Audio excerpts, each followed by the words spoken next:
Hey YouTubers, this is Anonymous Prepper, and I wanted to talk about home clearing. From what I've seen from other videos, a lot of YouTubers, mostly ex-military and police, have the notion that there's no safe way to clear your own house by yourself. The military concept is to line up a bunch of guys and to single file enter a house and clear it with multiple people.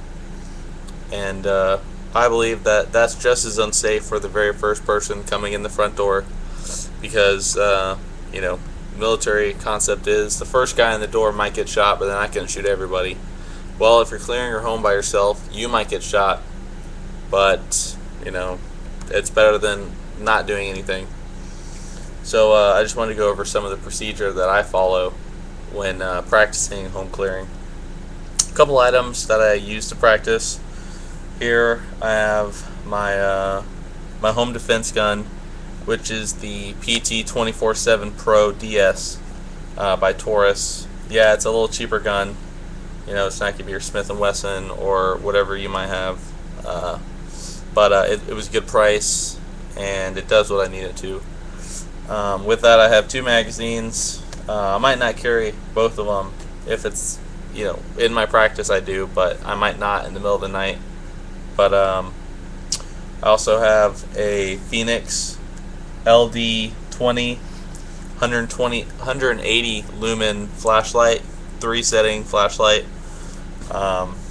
Snap caps. If you're unfamiliar with snap caps, these are basically fake bullets that have plastic where the primer would be, and that supposedly prevents you from wearing out your gun. And I also have a paper target here. I'll show you what that's for later. But basic concept of practice is to follow a procedure that you're going to use in an emergency. And the purpose of practice is to take out all the guesswork, to make it a muscle memory reflex, so that when you're under stress, you're not having to think about it. You know what to do, and your muscle memory and reflexes will take over. So you want to practice this as much as possible to get as good as possible as you can. A couple techniques to do this that I use when I'm practicing clearing my house. Number one technique, biggest pet peeve of mine, is when you're clearing your house with the handgun, you don't want to hold it out straight away from your body, because that allows the bad guy to twist your arm to manipulate your gun easily. You want to hold it close to your chest so that he will really have to fight you to get that gun away from you.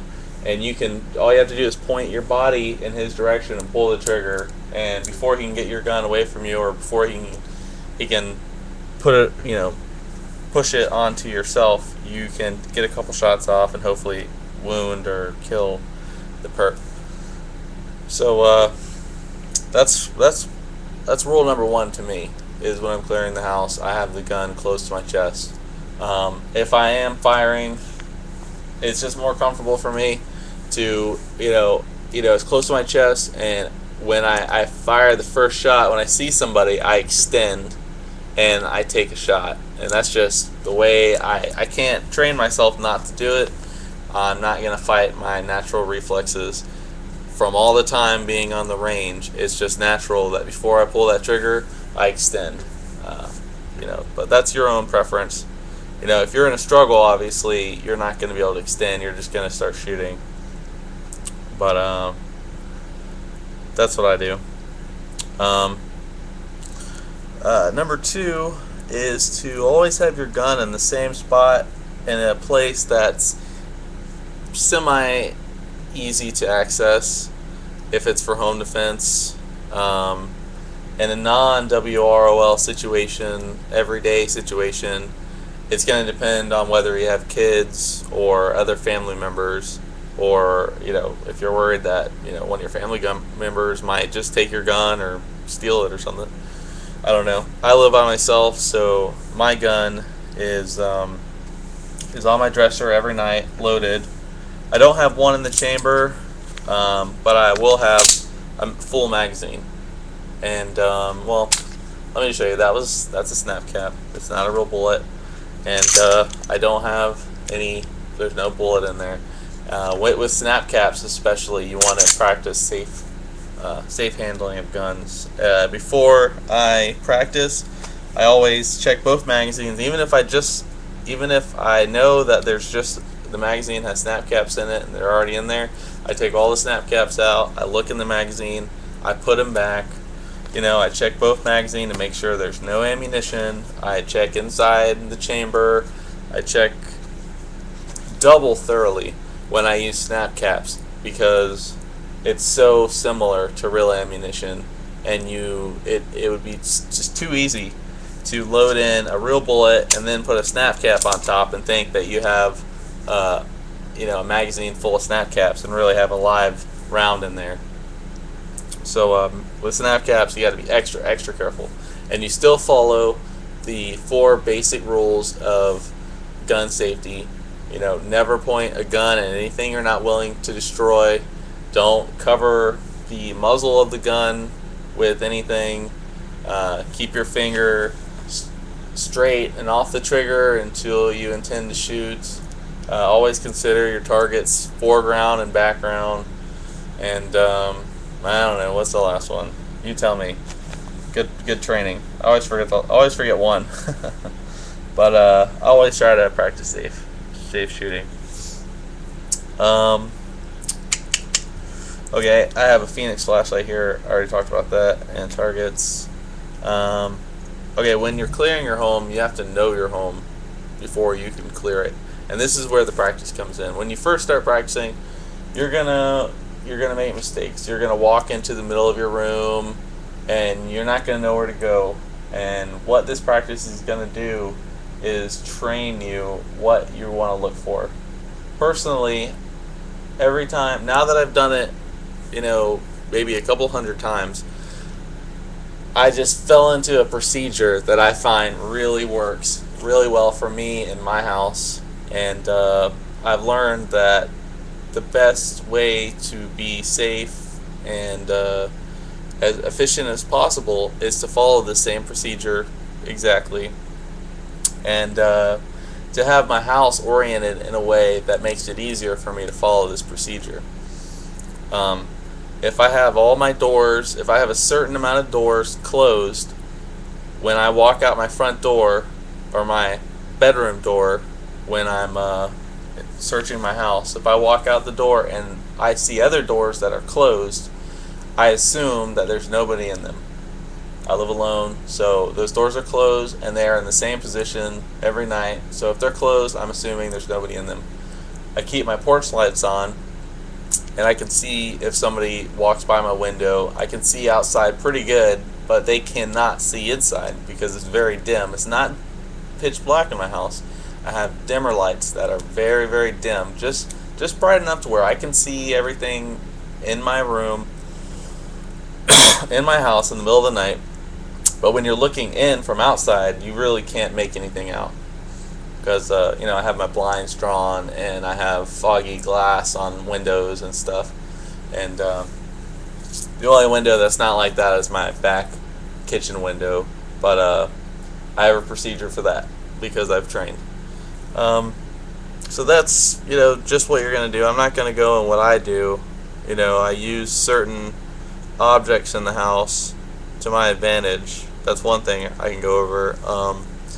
Each house is different, and you want to use your walls and barriers to your advantage for concealment and cover. Just remember that drywall is not bulletproof, and most houses, conventional homes, are made of drywall and studs, and they are not at all bulletproof. So don't consider a wall to be a barrier. More so, you want to consider everything in your house to be concealment, which is useful. Because if you see somebody and maybe you have ran out of ammunition as soon as you see them and you need to change magazines, you need to have a procedure where maybe you're backing up, actively backing up, changing your magazine, and getting back into a different position or re-engaging the target. That's something that you're going to practice in your home defense.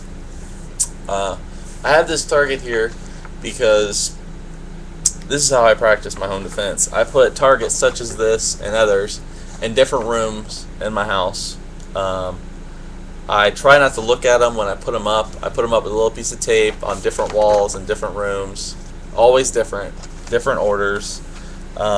This is, of course, a bad guy with a gun drawn. Other pictures that you want to have are pictures of your family, pictures of children, pictures of maybe a black guy with a knife, maybe a beautiful woman with a gun in her, pocket, something like that. Maybe a child with a gun, different things. Maybe a candy bar, maybe a roll of money, because you want to practice the same procedure. If you see your favorite candy bar in the world, a Snickers, and you haven't seen a Snickers bar in 5 months or something, and you're starving, you might lower your guard a little bit. That could be a trap or a diversion, and you want to think of it as that.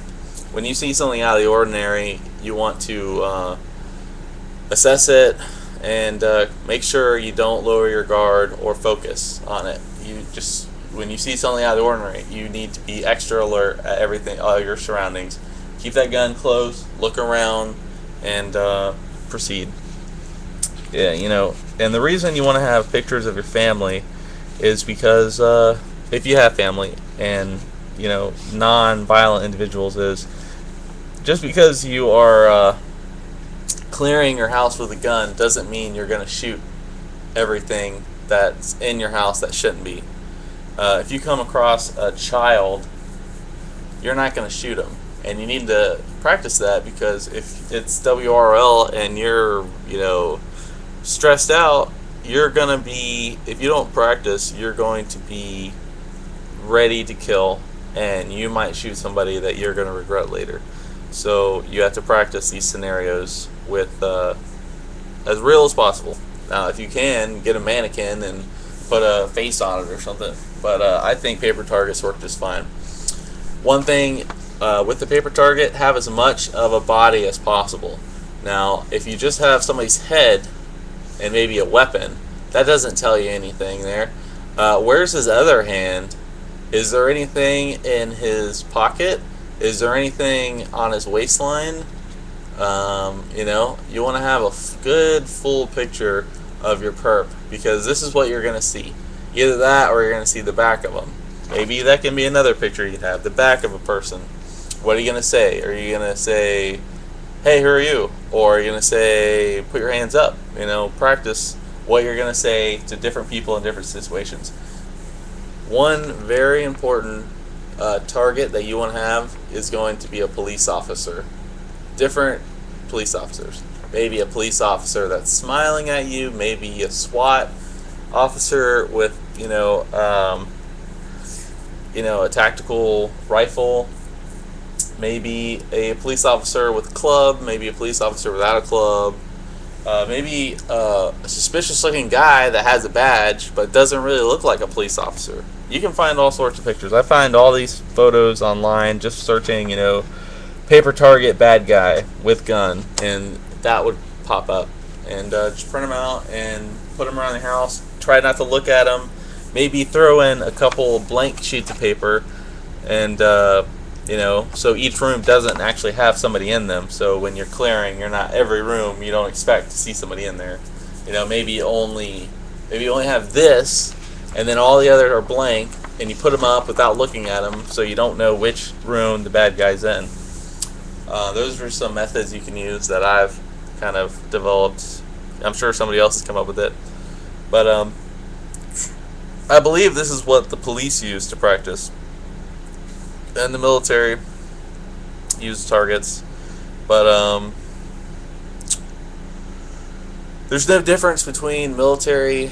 The only difference between military, police, and civilians are the military and the police practice, and they have better methods of practice than we do, and that's why they're more prepared.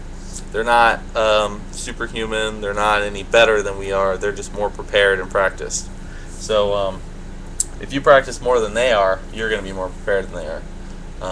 I know a lot of guys on here that are preppers and that are doing a lot of the work are military.